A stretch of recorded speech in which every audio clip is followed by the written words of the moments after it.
조합자TV 시청자 여러분 안녕하십니까. 2019년 2월 25일 오후 4시입니다.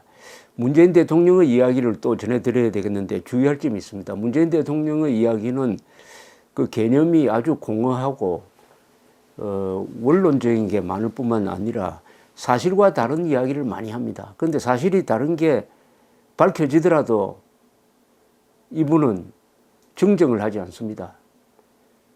그러니까 문재인 대통령의 말을 믿으면 안 된다는 이야기죠. 반드시 검증을 해야 합니다.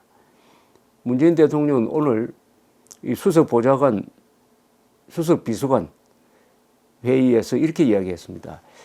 김정은 북한 위원장에 대해서 핵 대신 경제 발전을 선택하여 과거에서 미래로 나아가려는 김 위원장의 결단에 박수를 보낸다. 우리가 두 정상을 성원하며, 두 정상이라는 것은 트럼프, 김정은입니다. 회담의 성공을 기원하는 것은 한반도에서 전쟁 위협과 안보 불안을 해소하고 평화 경제의 시대로 나아갈 수 있는 결정적 계기가 될 것이기 때문이다. 힘들게 여기까지 온 상황에서도 여전히 남북 관계와 북미 관계의 개선을 못마땅하게 여기고 발목을 잡으려는 사람들이 있다. 모두가 색안경을 벗어던지고 우리에게 다가온 기회를 붙잡는 데 전력을 다하자는 말씀을 드린다. 저 같은 사람을 색안경을 낀 사람으로 보는 것 같은데, 저 아시다시피 지금 안경 끼고 이야기하는 게 아니라 지금 맨눈으로 봅니다. 그런데 북미가 뭡니까? 대한민국 대통령이 북미라고 하면 됩니까? 미북이라고 해야죠. 북한은 헌법상, 대통령이 지켜야 할 헌법상 반국가 단체로 규정되어 있고 미국은 우리의 동맹국입니다.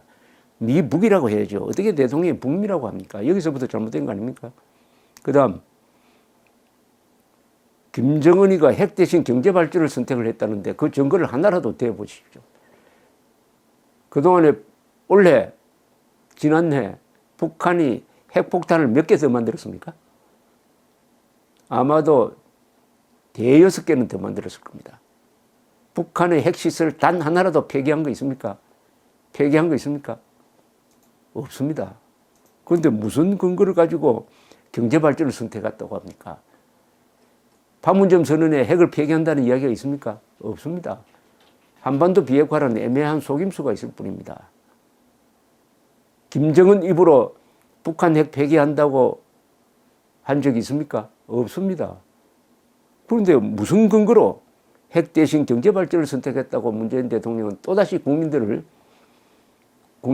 혼란에 빠뜨리는 겁니까? 작년 4월 20일 북한 노동당 중앙위원회는 북한은 완벽한 핵 보유 국가가 되었다. 앞으로는 세계 평화를 위해서 군축회담에 나서겠다라고 결의문을 채택을 했습니다. 여기서 한 발도 벗어나지 않았습니다. 더구나 문재인 대통령이 서명한 4.27 판문점 선언은 그 핵 보유국 선언을 높게 평가한다는 문장이 4.27 선언에 들어가 있습니다. 그래 놓고 북한이 김정은이가 핵을 포기하는 결단을 내렸다고 또다시 문재인 대통령은 국민에게 허위보호를 하고 있습니다.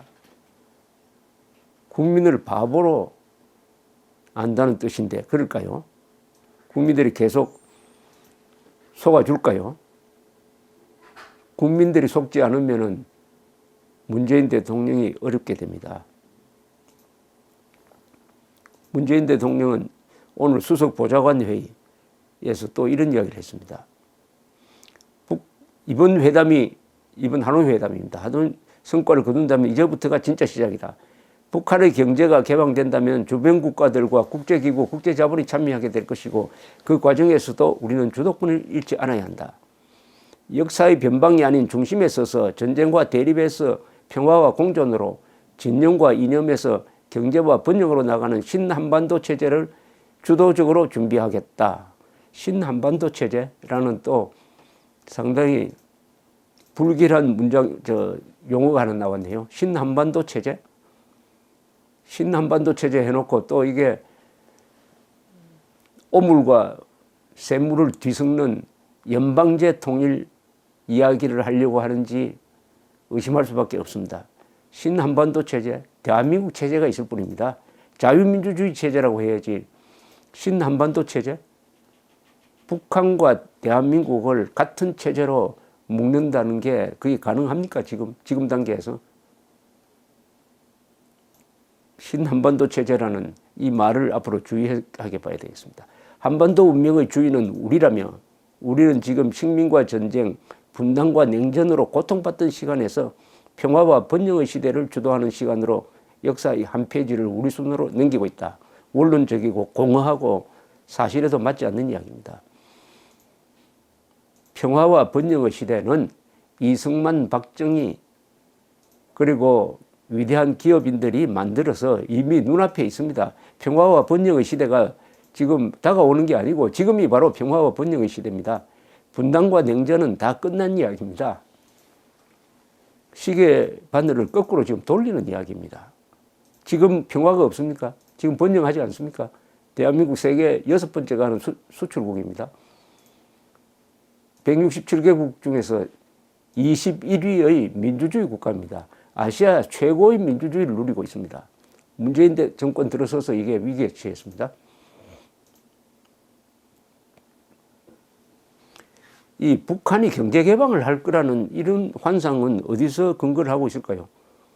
북한이 경제 개방을 한다는 것은 무슨 뜻입니까, 도대체? 북한이 시장 경제를 받아들인다는 뜻입니다. 북한이 법치를 받아들인다는 뜻입니다.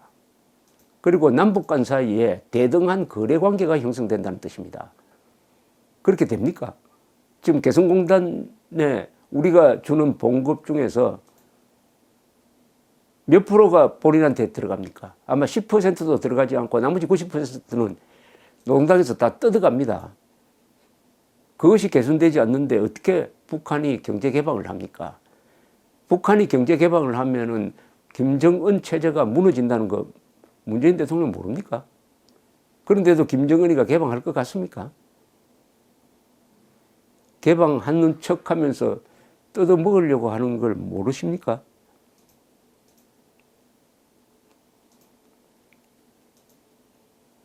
한미동맹, 북미 관계는 과거 어느 때보다도 좋다.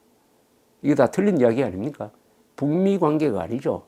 김정은, 문재인 관계는 좋을지 모르지만 북한 동포와 대한민국 국민을 기준으로 하면은 좋지 않습니다. 강제 수용소가 열려 있습니까? 북한의 강제 수용소가 없어졌습니까? 한미동맹이 좋다는 것은 이것은 너무 노골적인 은사 아닐까요? 지금 한미 관계가 좋습니까? 지금 한미 관계가 좋습니까? 트럼프와 볼턴, 폼페오한테 한번 물어보십시오. 문재인 정권을 어떻게 보는지. 한미 관계가 좋으면은 지금 트럼프 대통령은 문재인 대통령에게 이런 대접을 하면 안 되죠. 더구나 종전선언을 미국과 북한이 하는데 문재인 정부로부터 어떤 의견을 들어서 참고를 한 게 있습니까? 물어본 게 있습니까? 우리가 지금 북한과 종전선언을 한다. 그러면은 대한민국은 어떤 입장이냐? 대한민국의 내세우는 조건은 뭐냐? 이렇게 물어봐야 되는 거 아닙니까? 그런 거 물어본 적 있습니까? 물어보기 전에 문재인 대통령이 미국과 북한이 종전선언을 할 때는 한국의 입장도 고려해야 한다. 우리는 종전선언을 할 수가 없다. 우리는 북한이 핵을 포기한 다음에 종전선언을 한다.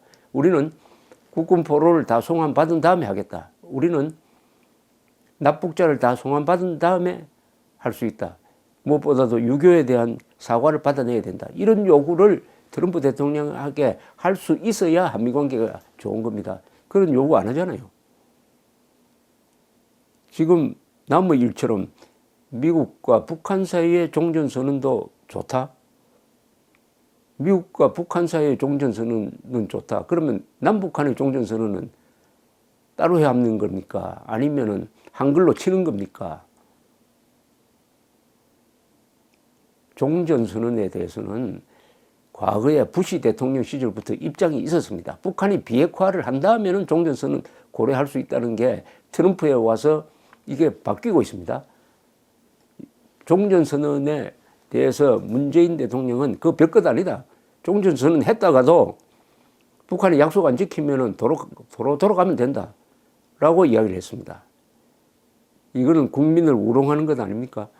종전선언이 별것 아니면은 왜 노무현, 김정은, 김정일 왜 이렇게 종전선언에 목을 맸습니까? 종전선언 한 다음에 어떻게 그걸 도로 물릴 수가 있습니까? 전쟁이 나야 도로 물릴 수 있는 건 아닙니까? 전쟁이 끝났다고 선언했으니까 도로 물리려면 전쟁이 나야 됩니다. 종전선언 해놓고 이제 남북한 좌익 정권이 남북한 좌파 정권이 손을 잡고 일대 평화쇼를 또 민족이라는 이름을 내세워 가지고 한국인들의 판단력을 흐리게 만들어 놓고 방공체제 해체하고 안보체제 해체하고 민족경제의 균형발전이라는 명분을 내세워 가지고 북한에 퍼주기 하겠다는 것 아닙니까? 북한에 퍼주기를 경제협력이라고 하겠죠. 남북협력이라고 거짓말 하겠죠. 남북협력이란 말은 거짓말 아닙니까? 남한, 북한이 서로 협력하는 게 아니라 우리가 일방적으로 퍼주는 것을 남북협력, 경제협력이라고 그동안 불렀지 않습니까? 신한반도 체제 주도, 신한반도 체제. 나와봐야 3.1절 기념식 때 이 신한반도 체제 구상이 나온다고 하는데 신한반도 체제가 대한민국 헌법에 위반될 가능성이 높습니다. 대한민국 헌법은 북한 노동당 정권을 반국가단체로 보고 북한 노동당 정권을 평화적으로 해체해가지고 자유통일함으로써 한반도가 민주공화국이 되는 통일방안 헌법 제4조가 살아있습니다. 헌법 제4조를 위반하는 헌법 제1조 국민주권론을 위반하는 헌법 제3조 대한민국 영토는 한반도와 부속도서로 한다는 이것을 위반하는 신한반도 체제는 그 자체가 반역입니다. 국채 변경입니다. 만약 그것을 강행한다고 하면은 국민들이 좌시할 수 없습니다. 국민 저항 운동이 일어날 것입니다. 대한민국 대통령은 헌법을 지켜야 합니다. 헌법 제66조에 국가의 독립, 영토의 보전, 헌법 수호, 국가의 계속성을 수호, 성실하게 평화적 통일을 노력한다는 딱 5개의 임무가 규정되어 있습니다. 문재인 대통령이 만약 이 임무를 포기하고 김정은 한 사람의 행복을 위해서 5천만 국민의 생명, 재산, 자유, 행복을 희생시키는 행동을 한다면은 국민도 대책이 있습니다. 정권의 정책이 있으면 국민도 대책이 있습니다. 문재인 대통령이 어떤 생각을 가지고 있는지는 2015년 11월 5일 새정치민주연합 대표 시절의 발언이 있습니다. 1945년도에 건국됐다면 친일 부역배들이 대한민국 건국의 주역이 된다. 정부와 여당이 하고 있는 국정교과서의 목적이 바로 그것이라고 저는 본다. 1948년 대한민국을 친일 부역배들이 건국했다고 사실을 조작하는 문재인 대통령입니다. 1948년 대한민국이 친일 부역배들이 건국했으니까 이런 나라는 임시정부고 이런 나라는 얼마든지 파괴하고 얼마든지 해체하고 얼마든지 갖다 바쳐도 좋다 하는 그런 생각이 신념으로 되어 있는 사람이 말하는 신한반도 체제, 신한반도 체제 생각만 해도 소름 끼칩니다. 그러나 문재인 대통령이 오해하고 있는 게 있습니다. 지난 70년 동안의 대한민국이 만들어 온 문명 또한 대단합니다. 문명, 자유민주주의, 시장경제, 대기업, 국군, 국가정보원, 검찰, 경찰, 무엇보다도 여러 복지제도, 그리고 대한민국이 우리의 공동체라고 생각하는 애국 시민들, 이게 바로 문명입니다. 문명. 문재인 정권은 문명 파괴 세력인데 문명 파괴 세력은 자동적으로 야만 세력이 됩니다. 요사이 문재인 대통령에 대한 지지율이 20대에서 떨어지니까 20대가 반공 교육을 받아서 이렇게 되었다라고 이야기를 합니다. 반공을 범죄로 보는 사람들의 정체는 뭡니까? 그 무슨 주의입니까? 반공을 미워하는 당은 무슨 당이라고 우리가 불러야 되겠습니까? 그런 신념을 가지고 있는, 비뚤어진 신념을 가지고 있는 문재인 대통령이 3월 1일에 발표할 신한반도 체제 딱 밑줄 긋고 그 다음에 거기에 대한 대안을 내세워야 할 의무를 진 사람이 바로 자유한국당이고 이번 27일에 선출될 새 지도부라고 생각을 합니다. 결정적인 시기가 지금 다가오고 있습니다. 감사합니다.